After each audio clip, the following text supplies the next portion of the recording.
റോഷിപാലിലേക്ക് പോകാം. റോഷിപാൽ തിരുവനന്തപുരത്ത് നിന്ന് ചേരുന്നുണ്ട്. Roshipal, good morning. നല്ല ശുഭദിനമൊക്കെ നേരുമ്പോഴും നമുക്ക് ഈ മഴയുടെ ഒരു ആശങ്ക നിലനിൽക്കുന്നുണ്ട്. എങ്ങനെയാണ് തിരുവനന്തപുരത്ത് നിന്ന് നൽകാൻ കഴിയുന്ന വിവരങ്ങൾ എന്തൊക്കെയാണ്? ഒപ്പം തെക്കൻ കേരളത്തിലെ ഒരു സാഹചര്യം എന്താണ്?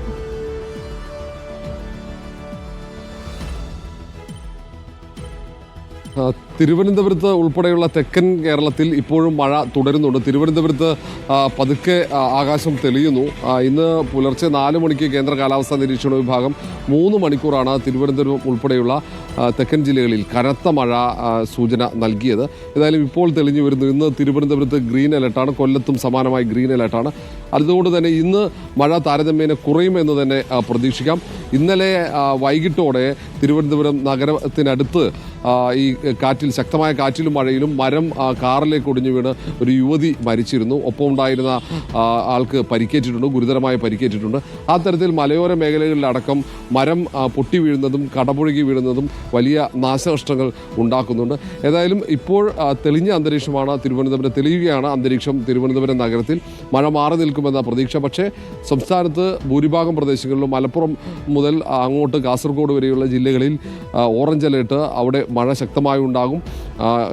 2 ജില്ലകൾ ഒഴികെ മറ്റ് ജില്ലകളിലൊക്കെ യെല്ലോ അലേർട്ട്. തിരുവനന്തപുരം, കൊല്ലം ഒഴികെയുള്ള മറ്റ് ജില്ലകളിൽ യെല്ലോ അലേർട്ടും കേന്ദ്ര കാലാവസ്ഥാ നിരീക്ഷണ വിഭാഗം മുന്നറിയിപ്പായി നൽകിയിട്ടുണ്ട്.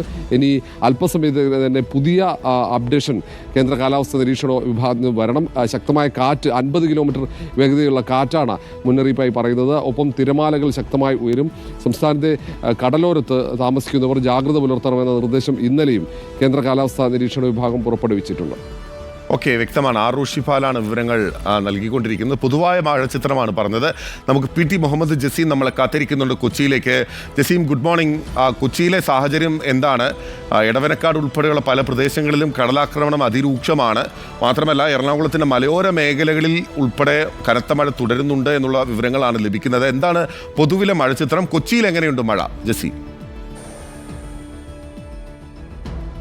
ഗുഡ് മോർണിംഗ് ബിനിൽ ആൻഡ് ശ്രുതി.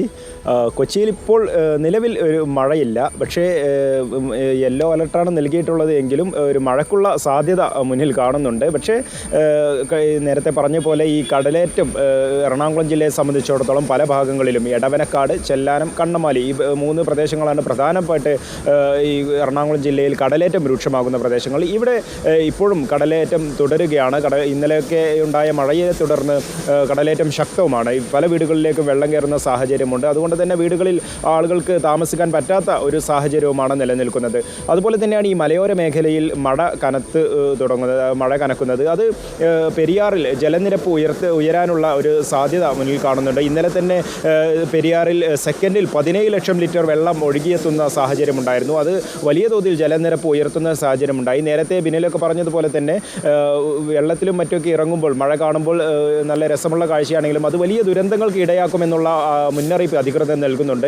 പെരിയാറിൽ വെള്ളം ഉയരുന്നതോടൊപ്പം ഈ ആലുവ, മണപ്പുറം ഭാഗങ്ങളിലൊക്കെ വെള്ളം ഉയർന്നപ്പോൾ തന്നെ ആളുകൾ സെൽഫി എടുക്കാനും അതുപോലെ കളിക്കാനും ഒക്കെ കുളിക്കാനും ഒക്കെ ആയിട്ട് പുഴയിൽ ഇറങ്ങുന്ന സാഹചര്യമുണ്ടായി. അത് അധികൃതർ തടയുകയുമുണ്ടായിരുന്നു. കാരണം മഴയിൽ ഇങ്ങനെ വെള്ളം ഉയരുന്ന സാഹചര്യത്തിൽ ക്രമാതീതമായി വെള്ളം ഉയരുകയാണ്. ഭൂതത്താൻകെട്ട് ഉൾപ്പെടെയുള്ള പല ഡാമുകളും ഷട്ടറുകൾ ഉയർത്തിക്കൊണ്ടിരിക്കുന്നു. അപ്പോൾ അതുകൊണ്ട് തന്നെ വെള്ളം പെട്ടെന്ന് ഉയരാനുള്ള സാഹചര്യമുണ്ട്. അതുകൊണ്ട് തന്നെ ആ ഒരു രീതിയിൽ ആളുകൾ പുഴയിലേക്ക് ഇറങ്ങുന്നത് ഒഴിവാക്കണം, മീൻപിടുത്തം ഒഴിവാക്കണമെന്നൊക്കെ പറഞ്ഞിട്ടുണ്ട്. ഈ മഴക്കാലമായതുകൊണ്ട് മീൻപിടുത്തത്തിനൊക്കെ വലിയ സാധ്യതകളാണ് മുന്നിലുള്ളത്. പക്ഷേ വെള്ളം ഉയരുന്നത് അത് ജീവഹാനി ഉണ്ടാക്കുമെന്നുള്ള മുന്നറിയിപ്പ് തന്നെ നൽകുന്നുണ്ട്. മറ്റൊന്ന്, ഈ മലയോര മേഖലയിൽ കോതമംഗലം കുട്ടമ്പുഴ പഞ്ചായത്തിൽ കഴിഞ്ഞ ദിവസം 12 വീടുകൾ ശക്തമായ കാറ്റിലും മഴയിലും തകരുന്നൊരു സാഹചര്യമുണ്ടായി. ഏലൂരിൽ വെള്ളക്കെട്ട് ഉണ്ടാകുന്നുണ്ട്. അതുപോലെ തന്നെ മരം വീണ് മലയോരത്ത് പലയിടങ്ങളിലും മലയോര ഭാഗങ്ങളിൽ പലയിടത്തും പ്രശ്നങ്ങളുണ്ടായിരുന്നു. അതുപോലെ മൂവാറ്റുപുഴയാറിൻ്റെ തീരത്ത് ജാഗ്രത പുലർത്തണമെന്ന് പറഞ്ഞിട്ടുണ്ട്. മലങ്കര ഡാമിൻ്റെ ഷട്ടർ ഉയർത്താനുള്ള ഒരു സാധ്യത ഉയരുന്നുണ്ട്. അതുപോലെ ഉരുൾപൊട്ടലുള്ള സാധ്യത, മഴ ശക്തമാകുന്ന ഉരുൾപൊട്ടലുള്ള സാധ്യതയും കാണുന്നുണ്ട്. പെരിയാർ ഉൾപ്പെടെയുള്ള പുഴകളിൽ ജലനിരപ്പ് ഉയരുന്ന ഒരു സാഹചര്യം നിലനിൽക്കുന്നുണ്ട്. മൂവാറ്റുപുഴയാറിലും സമാനമായ സാഹചര്യമാണ്. അതേസമയം മലയോര മേഖലകളിൽ ഈ ഉരുൾപൊട്ടൽ ഭീതി നിലനിൽക്കുന്നു എന്നാണ് മുഹമ്മദ് ജസീം റിപ്പോർട്ട് ചെയ്യുന്നത്.